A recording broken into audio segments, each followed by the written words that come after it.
Betapa terkejutnya istri dari Serda Ede Panduyuda mendengar kabar hilangnya KRI Nanggala 402. Ia baru saja menikah, baru 2 bulan. Harusnya waktu itu penuh dengan sukacita sebagai pasangan baru dalam rumah tangga yang baru. Tetapi harus diwarnai dengan duka cita mendalam. Mungkin perasaan serupa juga dirasakan oleh keluarga dari 53 kru KRI Nanggala 402 yang saat ini statusnya on eternal patrol. Ia tidak pernah kembali.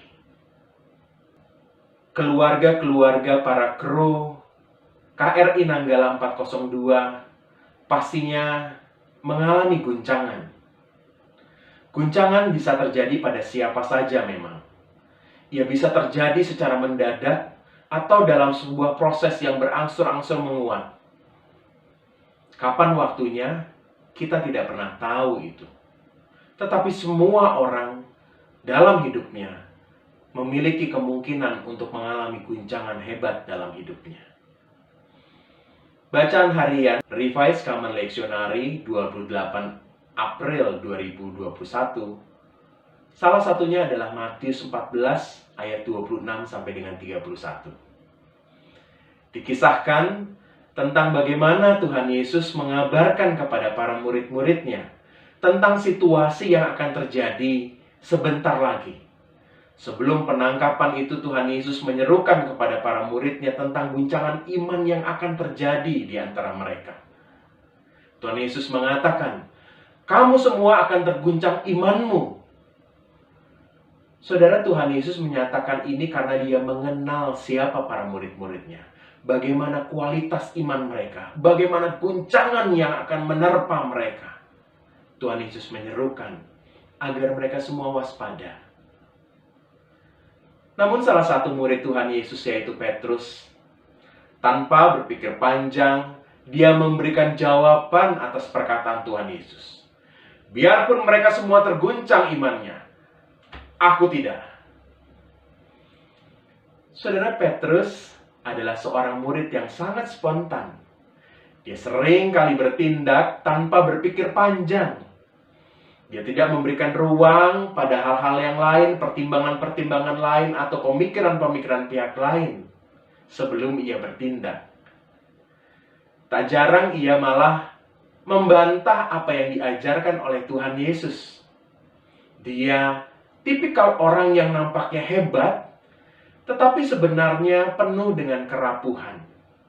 Petrus tampaknya sedang menyatakan bahwa imannya ini, yang dimilikinya ini lebih kuat daripada murid yang lain.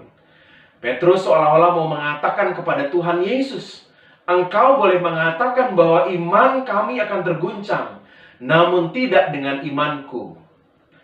Aku tidak sama dengan murid-murid yang lain. Aku murid yang spesial."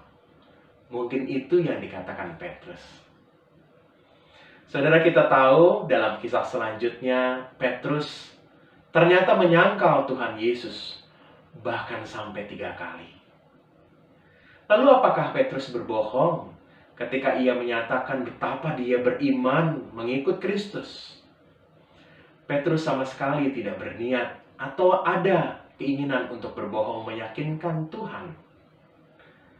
Malah dalam Alkitab disebutkan, dengan lebih bersungguh-sungguh ia menegaskan kesetiaan pada Tuhan melalui perkataannya. "Sekalipun aku harus mati bersama-sama dengan engkau, aku tidak akan menyangkal engkau."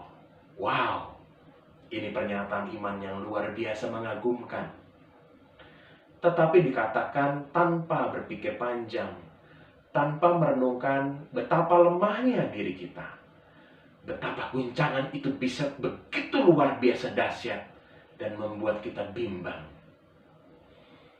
Saudara, tak jarang kita bersikap seperti Petrus, merasa bahwa iman kita pada Tuhan Yesus begitu kuat, tidak akan terguncang oleh apapun. Namun siapa yang dapat menerka datangnya guncangan dalam hidup? Badai guncangan luar biasa itu bisa berbentuk pada situasi di mana kita kehilangan orang yang kita kasihi. Guncangan itu bisa berbentuk sakit yang berat yang tiba-tiba datang pada kita. Atau perlakuan tidak adil, pengkhianatan dari orang-orang terdekat kita. Bahkan mungkin juga situasi pandemi ini mengguncang semua dari kita. Tak ada orang yang tidak pernah mengalami guncangan. Guncangan itu bisa menusuk iman kita, bisa merobek iman kita kepada Tuhan. Bahkan guncangan itu bisa membuat kita menyangkal Tuhan, seperti yang dilakukan oleh Petrus. Sudah tidak ada manusia yang tahu akan masa depannya. Maka Alkitab berkata bahwa tidak ada yang boleh membanggakan diri. Siapapun Anda, berapapun dekatnya Anda dengan Tuhan, berikanlah kesempatan agar Tuhan berkarya lebih lagi dalam hidup saudara. Semakin kita dekat dengan Tuhan, harusnya kita semakin rendah hati dan memohon kepada Tuhan, Tuhan berikanlah aku terus penyertaan-Mu, sehingga aku terus bisa beriman kepadamu. Saudara, Rasul Paulus menuliskan kepada jemaat di Korintus dalam suratnya di 1 Korintus 10 ayat 12. Sebab itu siapa yang menyangka bahwa ia teguh berdiri, berhati-hatilah supaya ia jangan jatuh. Rasul Paulus menegaskan hal ini karena ia tahu betapa rapuhnya setiap manusia. Iman boleh bertumbuh, tetapi kita tahu bahwa kita tetap memerlukan penyertaan Roh Tuhan, apalagi saat guncangan terjadi. Dalam hidup pasti akan datang guncangan. Kita boleh terguncang, tetapi jangan sampai goyang, apalagi menyangkal Tuhan. KRI Nanggala 402